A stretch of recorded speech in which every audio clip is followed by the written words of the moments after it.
Hello class. तो आज का टॉपिक है आपका स्विच केस। जैसा कि आपका सिलेक्शन स्टेटमेंट चल रहे थे, तो सिलेक्शन स्टेटमेंट में अभी तक मैंने आपको इफ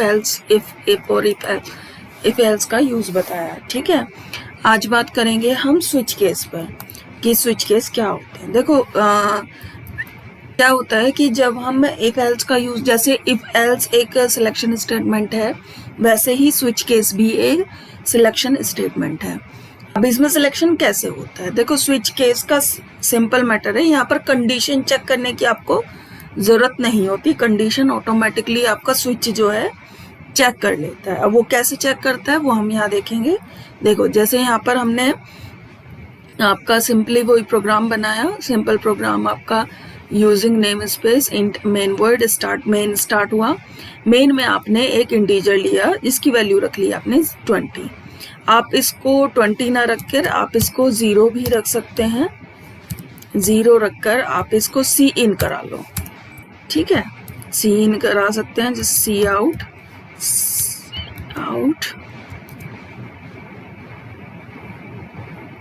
एंटर अ नंबर। ठीक है, इस नंबर को आप एंटर करा लो। ठीक,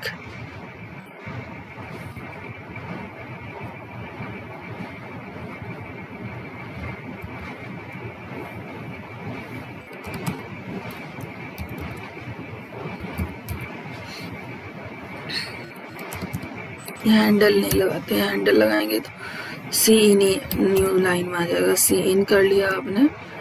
ठीक है, सॉरी सी इन में ये वाला लगता है, और सी इन कर लिया इसको एक्स में।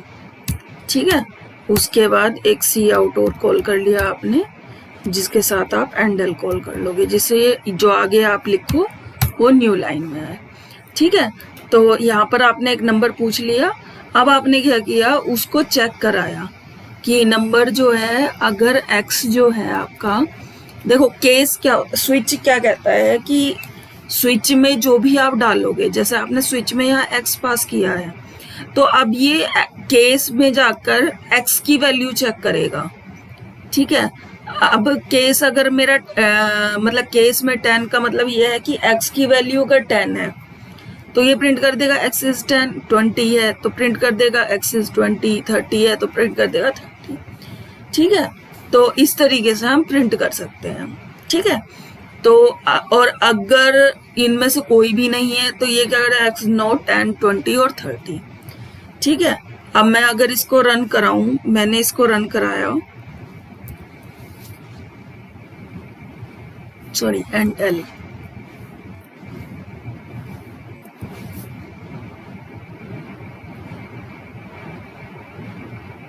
मैंने यहाँ लिखा 23। तो देखो ये ना 10 था, ना 20 था, ना 30 था। ठीक है, उसके बाद मैंने एंटर किया, मैंने इसको एक बार और रन कराया और मैंने यहाँ लिखा 30। X is 30, x is not 10, 20, 30। अब इसमें आपने देखा कि इसमें क्या हो रहा है कि जबकि प्रिंट केवल क्या होना चाहिए था, एक्स इज 30, ये प्रिंट नहीं होना चाहिए था, लेकिन ये भी प्रिंट हो रहा है। अब ये क्यों प्रिंट हो रहा है, देखो ये जो प्रिंट होने की वजह है वो क्या है। देखो इसमें क्या होता है, स्विच केस का क्या मेथड होता है, स्विच में अगर कोई भी एक स्विच अगर ऑन होता है, जैसे आपने बोर्ड बनाया, मान लो आपके घर में बिजली का बोर्ड लगा हुआ है। ठीक है, उसमें 5 स्विच लगे हुए हैं और वो ऊपर से नीचे ऐसे लगे हुए हैं।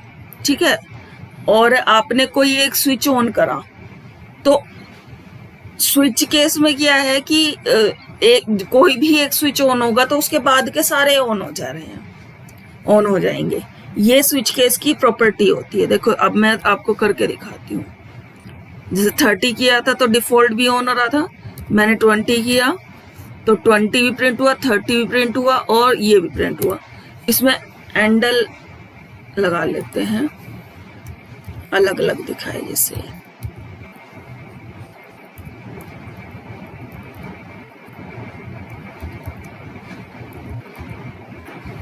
ठीक है, तो ये केस हो गए आपके अच्छा, केस तो ये हो गए कि मतलब इन केस से मैच करता है अगर x की वैल्यू तो ये प्रिंट हो जाएंगे, अगर केस से मैच नहीं करी तो डिफॉल्ट वैल्यू प्रिंट होनी चाहिए। ठीक है, तो अब मैंने F11 किया, मैंने यहाँ पर लिख दिया 20। तो देखो 20 प्रिंट हो रहा है, 30 प्रिंट हो रहा है, मतलब 20 के बाद के सारे ही प्रिंट हो गए। मैंने क्या किया, मैंने फिर F11 किया, मैंने यहाँ लिख दिया 10, तो 10 के सारे बाद के प्रिंट हो गए। ठीक है, उसके बाद मैंने क्या किया, मैंने यहाँ लिखा 24, तो देखो लास्ट वाला प्रिंट हो रहा है डिफॉल्ट। देखो अब दिक्कत क्या आती है कि स्विच केस क्या करता है कि कोई एक केस अगर मैच हो गया तो बाकी सारे मैच कर देता है, फिर मतलब बाकी सारे ऑन कर देता है, बाकी सारा आगे फिर वो चेक ही नहीं करता। ठीक है, अगर हमें कहीं पर ऐसी जरूरत हो कि अगर हमारी कोई एक कंडीशन मैच हो जाए और उसके बाद की फिर सारी कंडीशन ट्रू करनी हो हमें, तो हम स्विच केस का यूज कर सकते हैं आराम से। ठीक है, या फिर सिंपल अगर हमें कंडीशन एक सिंगल एलिमेंट पर कंडीशन, देखो स्विच केस का यूज ज्यादातर सिंगल एलिमेंट पर अगर हमें कंडीशन मैच करनी होती है तो ही हम यूज करते हैं। ठीक है, तो एक तो ये तरीका हो सकता है कि अगर मुझे कोई ऐसा सिस्टम चाहिए कि मैं किसी एक पर अगर सही हो जाए तो उसके बाद के सारे सही हो जाएं, तो मैं स्विच केस का यूज करूंगी। लेकिन अगर मैं ये चाहती हूँ कि मैं स्विच केस का यूज करूँ लेकिन जो जिससे मैच हो केवल वो ही प्रिंट हो, तो उसके लिए एक ऑप्शन होता है, एक स्टेटमेंट होता है हमारा ब्रेक। देखो कभी भी ये कंफ्यूज मत होना, जैसे आपने प्रोग्रामिंग अगर कुछ बच्चों ने पढ़ी होगी तो उनको क्या बता दिया जाता है कि ब्रेक जो है लगाना जरूरी है।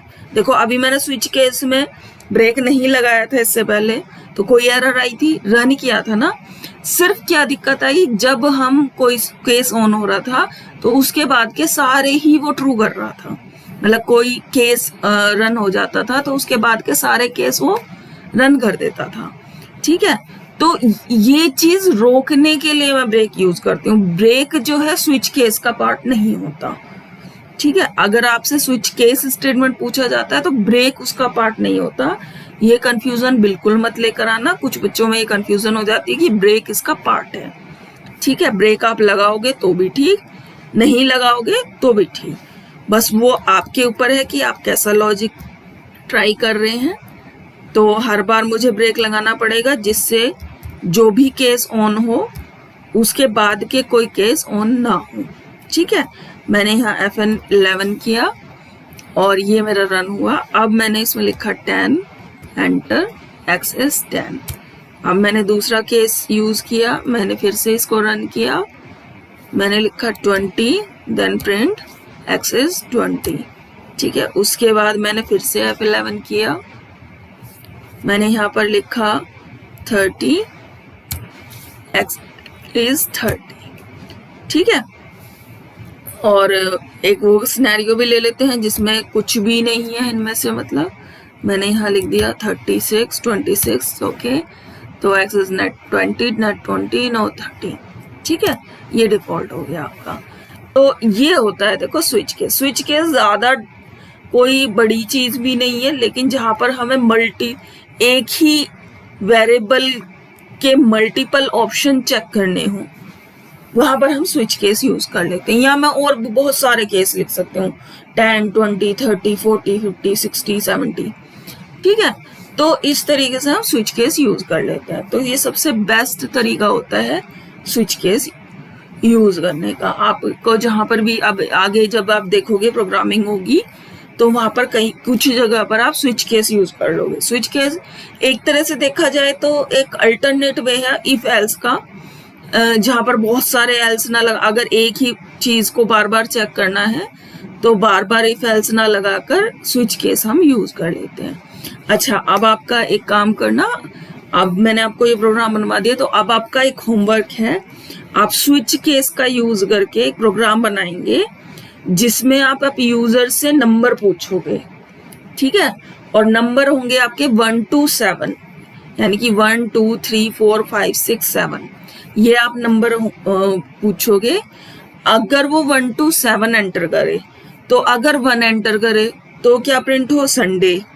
2 एंटर करे तो मंडे, 3 एंटर करे तो मतलब जो नंबर एंटर करे। अब देखो तुम एक लॉजिक आपके दिमाग में आया ना कि अगर हमें नंबर से उसको उसमें कन्वर्ट करना है, ठीक है, डेज में, तो हम स्विच केस का यूज कर सकते हैं। अब वो कैसे करके करना है वो आप करके देखना। अगर आपसे नहीं हो, कोई इशू आए तो आप मुझको कमेंट करके पूछ लेना, मैं उसका प्रोग्राम आपको सेंड कर दूंगी। अगर आपको 1 to 1 समझना है तो वो भी आप टेलीग्राम पर मैसेज करना, मैं आपको टेलीग्राम पर उसको सेंड कर दूंगी, ठीक है। आप कोशिश करना बनाने की। और हाँ, अगर 1 to 7 के बीच में वो एंटर नहीं कर रहा तो ये प्रिंट हो कि यू एंटर रॉन्ग नंबर या रॉन्ग डिजिट, ठीक है। तो इस तरीके से आपको एक प्रोग्राम बनाना है। जो भी आप अच्छा देखो, Sunday, Monday, hello this is Sunday, hello this is Monday, ऐसे भी प्रिंट करा सकते हो, ठीक है। तो इस तरीके से प्रोग्राम बनाकर भी आप उसका स्क्रीनशॉट लेकर मुझे कमेंट करोगे तो मुझे अच्छा लगेगा कि आपने प्रोग्राम बनाया है। और हाँ, अगर कोई एरर आ रही है तो भी आप प्रोग्राम का स्क्रीनशॉट लेकर मुझे उस पर टेलीग्राम पर भी डाल सकते हो, यहाँ पर भी कमेंट कर सकते हो, मैं आपको बता दूंगी, ठीक है। आप इंस्टाग्राम पे भी मुझे उसमें टैग कर सकते हो, जो भी आपका प्रोग्राम हो उसको बनाकर, ठीक है। तो आज की क्लास में इतना ही। आज का टॉपिक स्विच केस कंप्लीट होता है, ठीक है। ओके।